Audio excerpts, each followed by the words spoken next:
दोस्तों यहाँ पे जो खरे भी आप वहाँ पे स्क्रीन पर जो यहाँ पे तस्वीरें देख रहे हैं, जिसमें कि पवन सिंह जी के साथ यहाँ पे बीना मानवी जी, जो कि यहाँ पे महिला अध्यक्ष में बताया जाता है, जो कि आप वहाँ पे बता दें मुंबई यहाँ पे कल यहाँ पे पहुँची थी, जो कि पवन सिंह जी के यहाँ पे उनसे मिलने के लिए।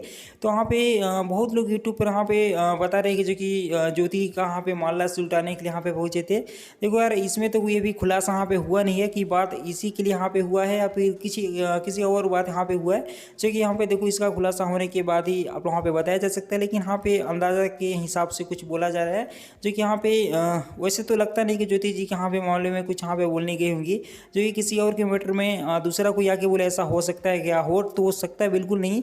तो आप इसके ऊपर कुछ यहाँ पे बोला जा सकता नहीं है। लेकिन यहाँ पे उसके अनुसार, जो कि लोगों के यहाँ पे बोलने के अनुसार, बाकी यहाँ पे देखो वहाँ पे बीना मानवी जी पहुँची थी, जो कि मुंबई में। तो बाकी बस यही बताया जा सकता है, जो कि पवन सिंह जी से यहाँ पे मिलने के लिए। बाकी यहाँ पे देखो इसके हिसाब से अगर कुछ भी और यहाँ पे अपडेट आता है, जो कि ज्योति सिंह जी के लिए, तो वह जरूर से आने वाले वीडियो में आप वहाँ पे बताऊंगा। बाकी मैं मिलता हूँ आप वहाँ से एक और नई वीडियो में, तब तक यहाँ पे बाय बाय।